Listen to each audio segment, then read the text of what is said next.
अस्सलाम वालेकुम प्यारे बच्चों।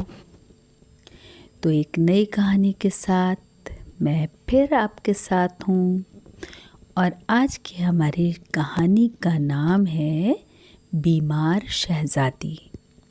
और ये कहानी आपके लिए लिखी है खलील जब्बार साहब ने।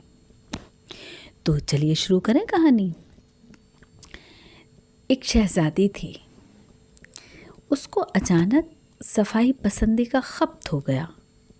खप्त जानते हैं, यानी उसको एक धुन सवार हो गई दीवानगी की हद तक कि बस सफाई करनी है, सफाई से रहना है।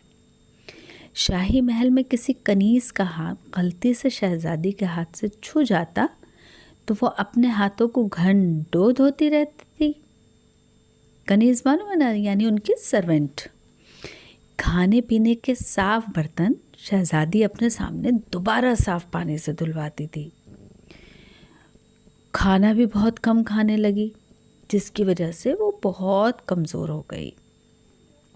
बादशाह को उसकी फिक्र फिक्र थी। उसने शाही हकीमों से शहज़ादी का बहुत इलाज कराया, मगर कोई हकीम भी शहज़ादी का मर्ज़ ना समझ सका।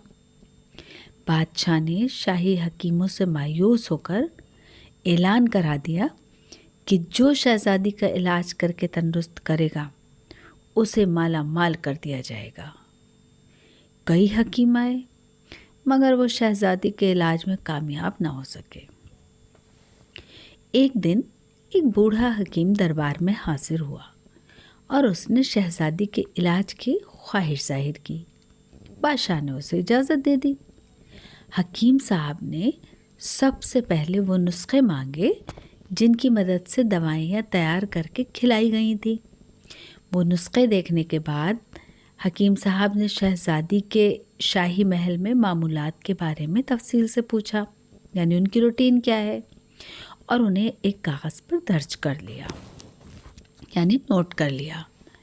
हकीम साहब ने शहज़ादी का तिब्बी मुआयना किया और फिर बादशाह से कहा, शहज़ादी का इलाज हो जाएगा, लेकिन इलाज के लिए मैं जो तरीक़ा इख्तियार करूँगा मुझे उसकी आज़ादी होगी।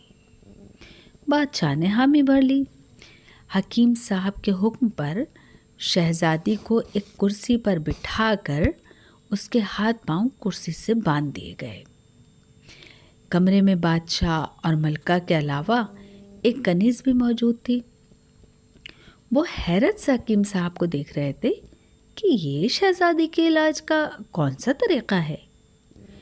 अगर वो दूसरे हकीमों से मायूस न हुए होते तो इस हकीम को रुख़सत कर देते। अब हकीम साहब ने दही मंगवाकर उसमें बेसन मिलाकर आमेज़ा बनाया, यानी मिक्सचर बनाया, और शहज़ादी के चेहरे पर लगाने का हुक्म दिया और कहा, मैं जब तक इस आमेज़े को चेहरे से उतारने का न कहूँ मत उतारना। यह आमेज़ा जैसे ही शहज़ादी के चेहरे पर लगाया गया, शहज़ादी ने बेइख्तियार चीखना चिल्लाना शुरू कर दिया। उसके बाद हकीम साहब ने एक गिलास पानी मंगवाया और इसमें से 2 घूंट बादशाह सलामत को पीने को दिया। उसके बाद करीब खड़ी कनीज़ को उसमें से 2 घूंट पीने को कहा। फिर हकीम साहब ने बचा हुआ मशरूब शहज़ादी को पिलाना चाहा। शहज़ादी ने वो पानी पीने से इनकार कर दिया।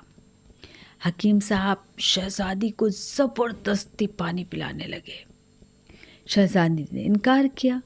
वो सर हिलाती रही, लाख कोशिश करती रही कि पानी ना पिए, लेकिन थोड़ा सा पानी उसे पीना ही पड़ गया।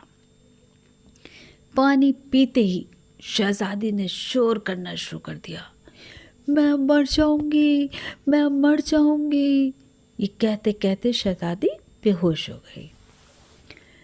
शहज़ादी की रस्सियाँ खोलकर उसे कमरे में पहुंचा दिया जाए, हकीम साहब ने कहा, और जब तक शहज़ादी खुद बेदार न हो कोई इसे ना जगाए। शहज़ादी जब नींद से बेदार हुई, यानी जागी, तो वो ख़ुद को तंदुरुस्त महसूस करके हैरान रह गई। अब हकीम साहब रोज़ाना शहज़ादी को मुख्तलिफ दवाएं खिलाते ताकि उसकी ताकत बहाल हो जाए। 2 हफ्ते गुजर गए। शहज़ादी बिल्कुल ठीक हो गई। बादशाह और मलका हैरान थे। बादशाह के पूछने पर हकीम साहब ने बताया, शहज़ादी साहिबा को कोई जिस्मानी बीमारी नहीं थी। शहज़ादी के जहन में ये बात बैठ गई थी कि ज़रा सी बेएहतियाती से भी वो बीमार हो जाएंगी, इसलिए सफाई का भरपूर ख्याल रखती थीं।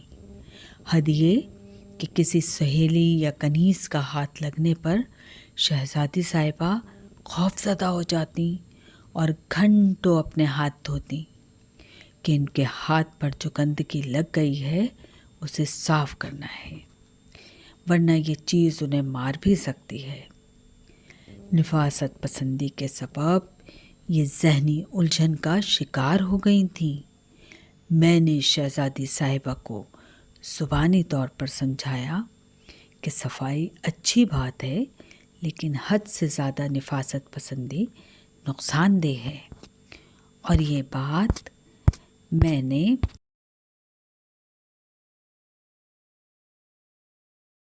शहज़ादी साहिबा को समझाने में कामयाबी हासिल की। मैंने शहज़ादी साहिबा को ऐसी दवा भी दी जिससे उन्हें तेज़ भूख लगे और वो खाना खाने पर मजबूर हो जाएं। अब शहज़ादी साहिबा ज़हनी तौर पर सेहतमंद हो गई हैं। हाथ छूने पर अब ये हाथ नहीं धोती। बादशाह और मलका हकीम साहब के तरीक़ा इलाज पर बहुत खुश हुए, इसलिए उन्होंने हकीम साहब को माला माल कर दिया और उन्हें शाही हकीमों में शामिल कर लिया। तो बच्चों, कैसी लगी आपको ये कहानी?